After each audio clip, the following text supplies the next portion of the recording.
लेकिन भैया को कोई कुछ बोलेगा तो गुंजनवा से पहले फरियावे पड़ी होगा।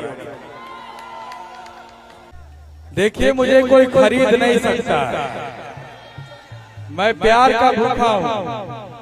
और देख रही है कि एगो इंटरव्यू देखत रही हम, ओकरा में एक जनी कहत है कि पवन सिंह सड़ा नाम है, ये है वो है, क्यों?